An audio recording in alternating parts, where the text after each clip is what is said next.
The call came at 2:47 in the morning, and Elara knew before she answered it that something had already gone wrong. She'd been awake anyway. She usually was.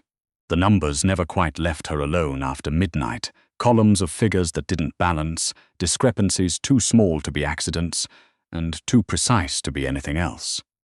3 weeks of looking at Rennick's accounts, and she still hadn't found where the money was going, only that it was. She picked up on the second ring. "There's a car outside your building."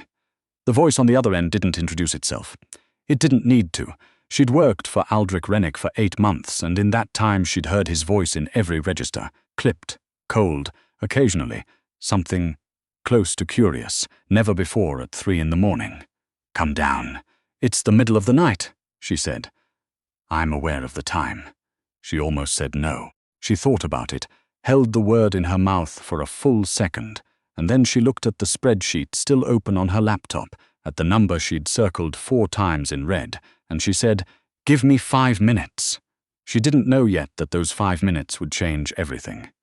Elara Voss had been hired to do one thing: find the leak. Rennick didn't call it that, of course.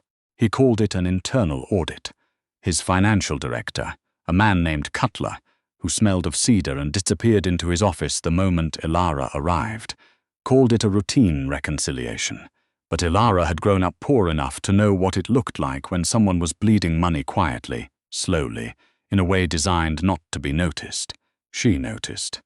She'd been noticing things her whole life. It was the only skill that had ever gotten her anywhere. She'd grown up in Sudbury, Ontario, in a house where the heat went out every February, and her mother kept 2 sets of books for the family budget, the real one and the one she showed Elara's stepfather on Fridays. Elara had learned numbers the way other kids learned to read, out of necessity, out of survival. She'd taught herself double-entry bookkeeping at 15, using a textbook she found at a garage sale. She'd gotten a scholarship to study accounting at Laurentian, and finished in 3 years instead of 4, because she couldn't afford the 4th. She was 28 years old, and she had never once been given anything she didn't take herself.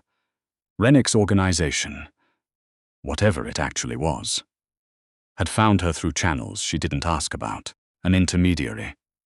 A vague reference from a former colleague who had, shortly after making that reference, relocated to Kelowna and stopped answering his phone. Elara had understood, in the way you understand things when you are paying attention and not asking the questions that would get you killed, that this was not a standard corporate engagement. She'd taken the job anyway. The money was very good, and she had a number of her own that needed balancing. The car was black and said nothing about itself. The driver said even less. They drove west through downtown Toronto, past the financial district, past the waterfront, into a neighborhood of converted warehouses and unmarked loading docks that Elara had never had reason to visit. The building they stopped in front of looked like nothing from the outside. Inside, she knew, it was something else entirely. She'd been there twice before, once for the initial meeting, once to collect the access credentials for Rennick's financial systems. Both times she'd been escorted, both times she'd been offered water and not coffee, and both times she'd felt the particular specific weight of being watched by people who were paid to be invisible. Tonight, she was taken directly to the 4th floor. Rennick was standing with his back to the door when she entered. He was looking out at the city, or at nothing, she couldn't tell. His jacket was off, his sleeves rolled to the elbow, and she could see from across the room the raised line of a scar that ran from the inside of his left wrist halfway up his forearm. She'd noticed it before. She never mentioned it. He didn't turn around when she came in. "Close the door," he said. She did. "Sit down." She didn't. "You pulled me out of bed at 3 in the morning, Rennick. I'd like to know why before I make myself comfortable." A pause. He turned then, and she saw for the first time since she'd started working for him something in his face that she couldn't immediately name. Not anger, not calculation. Something quieter and considerably more dangerous. "Tell me what you found," he said. She looked at him steadily. "I find a lot of things. You're going to have to be more specific. The transfers, the ones routed through the shell in Luxembourg." She kept her face still. "I flagged those 2 days ago. Your director said he'd look into it." "Cutler is gone," Rennick said. "As of this evening." She let that sit. "Gone," she repeated. "Gone," he confirmed, and the way he said it made clear that gone did not mean retired. Elara had known something was wrong with Cutler from the first week. He'd been too helpful, too eager to show her things and too precise about which things he showed her. Men who had nothing to hide didn't work that hard at being transparent. She pulled the chair out and sat down. "The Luxembourg transfers are a diversion," she said. "Whoever set them up wanted them to be found. They're clean enough to look suspicious, but not clean enough to trace anywhere meaningful." She folded her hands on the table. "The actual leak is the overhead reconciliation. Specifically, the maintenance contracts. Someone's been writing service invoices for a facilities company that hasn't operated since 2019. 300,000 over 18 months, paid out quarterly. Small enough to sit under the automatic review threshold. Large enough to add up." Rennick didn't move. "I found it last Tuesday," she said. "I didn't report it because I was still verifying the paper trail. I didn't want to bring you something I couldn't prove. Who else knows?" "No one. I work alone." He studied her for a long moment. The city hummed 10 floors below them. Somewhere in the building a door opened and opened again. "Why didn't you take it to Cutler?" he asked. "Because Cutler set it up," she said. "Or he knew about it. I wasn't sure which. And I didn't know who else in your house was in on it, so I kept it to myself until I could get to you directly." Another silence. Longer this time. "You could have walked," he said, "with what you knew."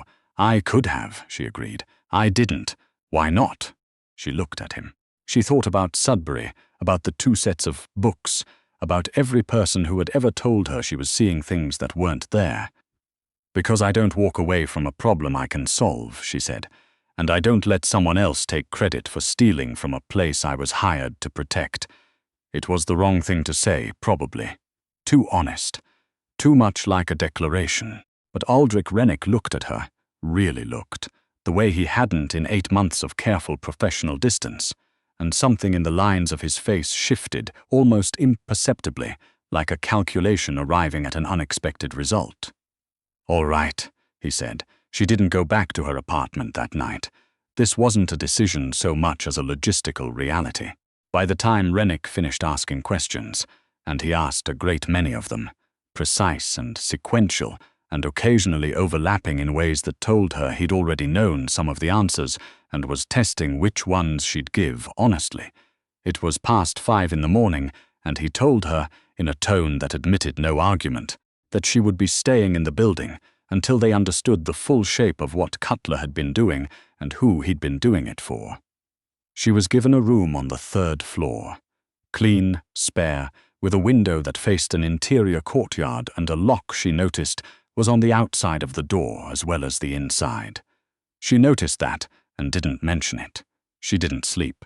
She sat at the small desk in the corner and kept working, because that was the only thing she knew how to do when the ground shifted under her feet. Numbers didn't shift. Numbers stayed where you put them. You could follow a number backward through every decision that had created it, and at the end of it you would find a person, and the person would tell you a story they'd never intended to tell. By 7 o'clock, she had the full picture. Cutler hadn't been working alone. There were 2 others, names she recognized from the organizational chart, a logistics manager named Bray, and an external consultant who billed under 3 different corporate identities. Together, they'd taken just under $900,000 over 2 years. It was elegant work, she had to admit. Whoever had designed the scheme understood how audits actually operated, which parts got scrutinized, which parts got assumed.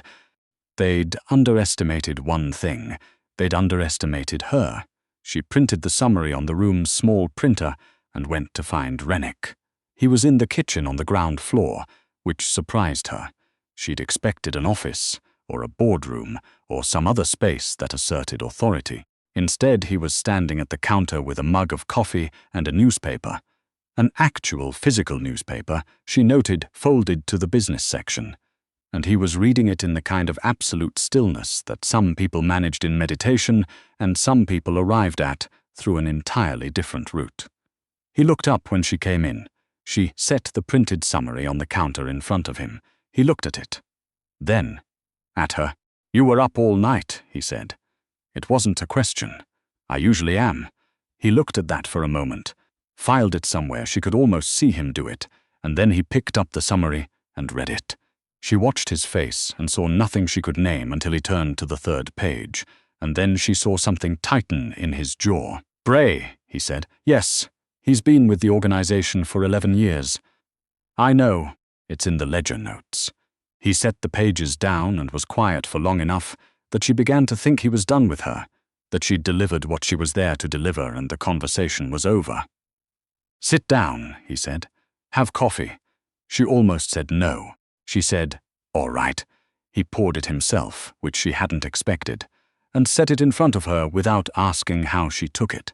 Black, which was correct, which meant he'd been paying more attention than she'd realized. They sat in silence for a moment. Outside, she could hear the city beginning its morning. A delivery truck, someone's radio, the specific quality of light that arrived in Toronto between 7 and 8 that was different from any other city's light, lower and more diffuse, reflected off the lake. "You said last night you don't walk away from a problem you can solve," Rennick said. "Yes, what happens when you can't solve it?" She wrapped both hands around the mug. "That hasn't come up yet." He looked at her steadily. There was something in it that she might have called tired, if she'd thought Aldrich Rennick was capable of being tired. He was 41 years old. She knew from the files she'd been given access to. He'd built, or inherited or taken. The file was vague on the specifics. The organization he ran over a period of roughly 12 years. He had a house in Forest Hill she'd never been to, an apartment in London she'd heard mentioned in passing, and a reputation in the city's particular underworld that people spoke of in the same tone they used for weather systems and structural failures, not as a man exactly, but as a condition you planned around. He also had, she had recently catalogued without meaning to, coffee-colored eyes that saw considerably more than he let on, and a quality of attention that made you feel, when it was directed at you, like the only object in the room. She found this inconvenient. "I have a question," she said. "Ask it." The girl who held this position before me, the previous internal auditor. She'd seen the name in the employment records. She hadn't asked about it before, because she hadn't needed to. What happened to her? Rennick set down his mug. She found something she shouldn't have, he said, and she told the wrong person about it. Was it Cutler? No. Is she... She's alive, he said, and his voice carried something then, something careful, that she thought was probably the closest he came to reassurance. She's in Halifax. She asked to leave. I arranged it. Elara looked at him. "And me," she asked. "If I asked to leave, you haven't found anything you shouldn't have." "That's not what I asked." The silence stretched between them. He picked up his mug again. Outside, the delivery truck moved on. "You're not going to ask to leave," he said, finally. She should have pushed back on that. She should have said something sharp and self-possessed about her own autonomy and her right to make her own choices. But he wasn't wrong, and she was tired, and she said instead, "No, probably not." His mouth moved in something that might have been, on a different face, a smile. The next 10 days were the strangest of her life, which was a significant statement, because her life had not, to date, been particularly ordinary. She stayed in the building. She hadn't planned to, but Rennick had made a case, clinical, well-reasoned, delivered without pressure, but with the specific weight of someone who expected agreement, that until the full network of Cutler's connections was mapped, she was a potential target. She'd seen the books. She knew the amounts. That made her a liability to the people who'd stolen the money, and a liability to the organization, and the cleanest solution, from any angle, was to keep her somewhere controlled. She agreed with the logic.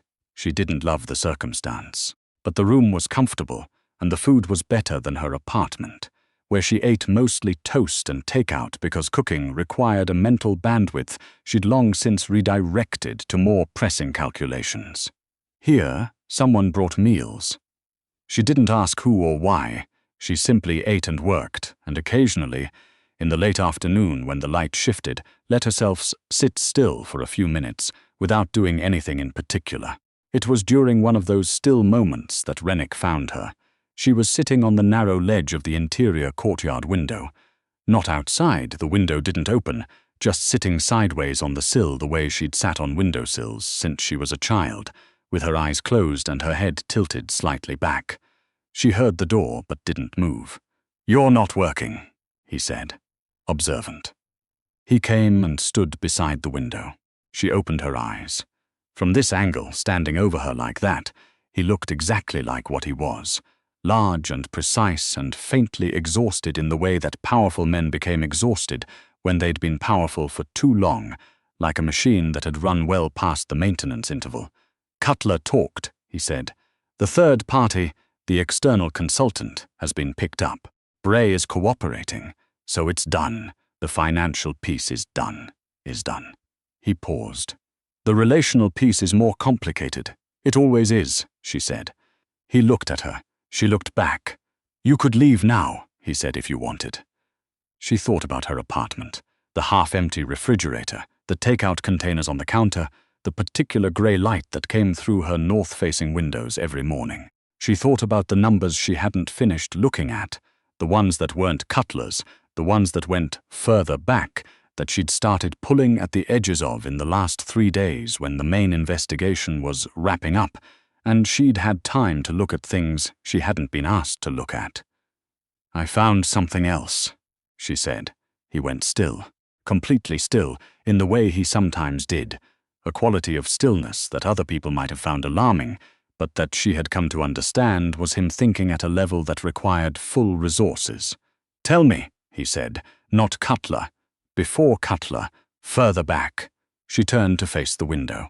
18 years ago, before you took over the organization, there was a disbursement, $22 million, broken across 47 transactions, moved offshore in a structure that looks random, but follows a pattern. I found the pattern." She paused. "I don't know yet where it leads, but whoever designed it was better than Cutler, considerably better."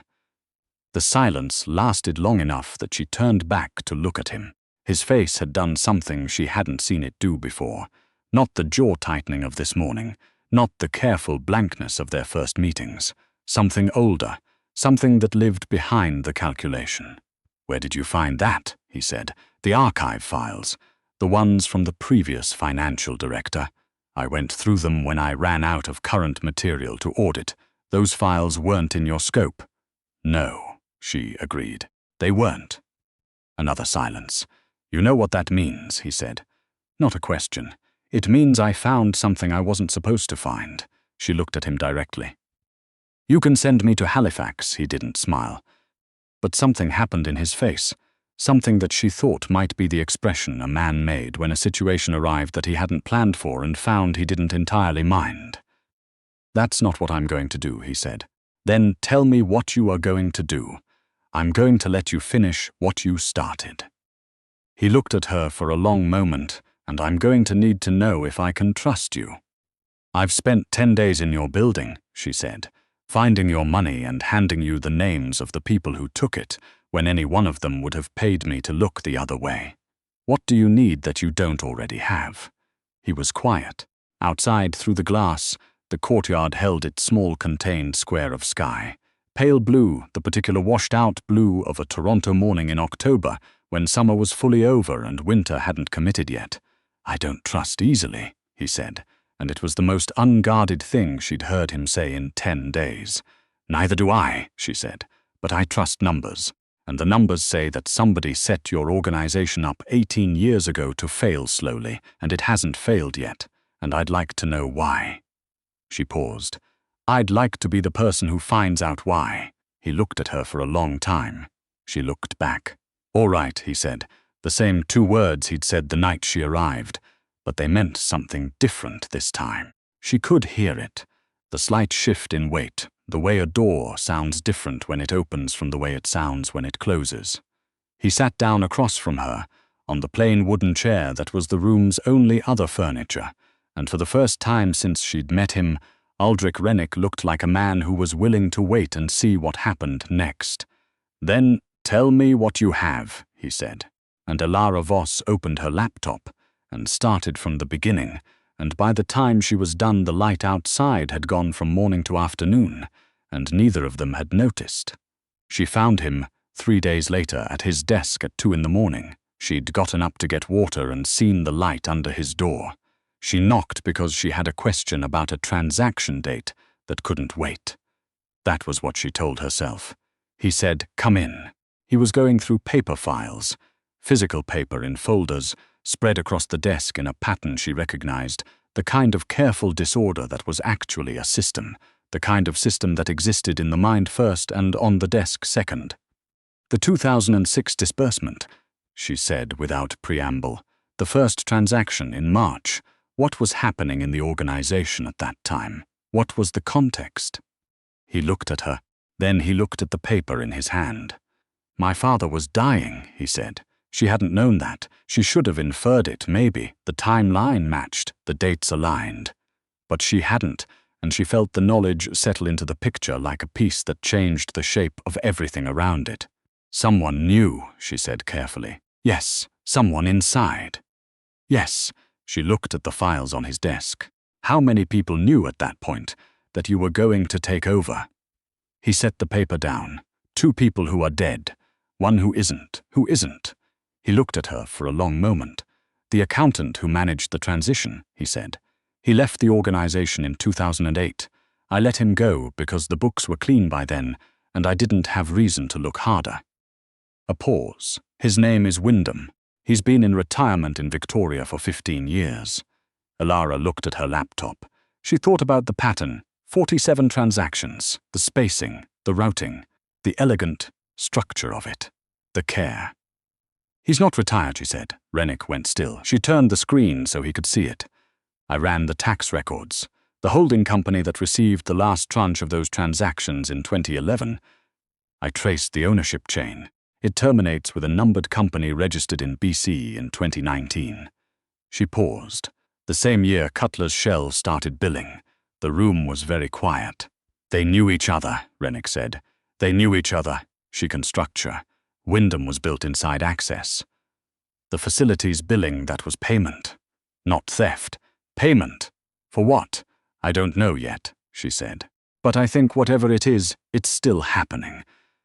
He stood up. She watched him walk to the window, the same window he'd been standing at when she arrived that first night, before she'd known any of this. He stood with his back to her and looked out at the city. She waited. When he turned around, his face had the quality she'd been trying to name since the first morning. Not anger, not calculation. Something older than either. "I have a meeting at 7, he said, "with a man I've trusted for 6 years, a man who introduced me to Cutler." Elara absorbed this. "Do you want me in the room?" she said. He looked at her. "Yes," he said. "I want you in the room." She was in the room. She didn't say anything during the meeting. That wasn't why she was there. She sat at the corner of the long table with her laptop and her files, and the particular quality of stillness she'd learned from years of being underestimated. And she watched. The man's name was Seville. He was 63. She'd looked him up, grey-haired and prosperous, in the specific way of someone who'd been prosperous for so long that prosperity had become invisible to him, ambient like air. He shook Rennick's hand and smiled and sat down and said the right things in the right order. And all the while Elara watched the way his eyes moved around the table and stopped on her and moved away, and then came back to her, and then moved away again. He didn't recognize her. That wasn't why he kept looking. He kept looking because she was the only person in the room he couldn't account for. 40 minutes into the meeting, Rennick said, "I want to talk about the 2006 transition." Seville's face did something very small and very fast. Elara caught it because she was looking for it. A recalibration, the mental equivalent of checking whether the exit was where you left it. "Long time ago," Seville said pleasantly. "Yes," Rennick agreed. "Elara, do you want to walk us through what you found?" She opened her laptop. She started with the numbers. She ended with Wyndham's name. By the time she was done, Seville's pleasant expression had done several things it hadn't planned to do, and the room's temperature had changed in a way that had nothing to do with the building's climate systems. Rennick looked at Seville for a long time without saying anything. Then he said, You have until noon. Seville left. Rennick sat back in his chair and looked at the ceiling. It'll be enough, Elara said. He'll give you Wyndham. He's not loyal to Wyndham. He's just afraid of him. Remove the fear and he'll give you everything. She began closing her files. She was tired in the way she got when a project was finishing, a particular kind of hollow tired, like a space that hadn't figured out what to fill itself with next. What happens now? She said. Now we wait. After that. He looked at her. She looked back. She was aware, in the way she'd been increasingly aware for the last week and a half, of the specific quality of space between them, the way it had changed without either of them deciding to change it, the way a room changed when two people had spent enough time in it to stop performing for each other. That depends, he said. On what? On whether you want to keep going. She thought about Halifax. She thought about her apartment, the grey light, the numbers on her laptop at midnight that she followed because they were the closest thing she had to a trail. She thought about Sudbury and the 2 sets of books and everything she'd taught herself in the years since, every skill she'd scraped together from necessity and resentment, and a very specific refusal to be the kind of person the world expected her to be. She thought about Wyndham, still out there in Victoria, still running his elegant structure. Rennick nodded once. Decisive, like everything he did. Then we finish it, he said. Outside Toronto was going about its morning. Somewhere across the city, a man was deciding how to survive the next few hours. Somewhere else, in a house on the ocean, an old man was sitting with his 15-year retirement and didn't yet know that she'd found his pattern. She was going to find the rest of it. She always did.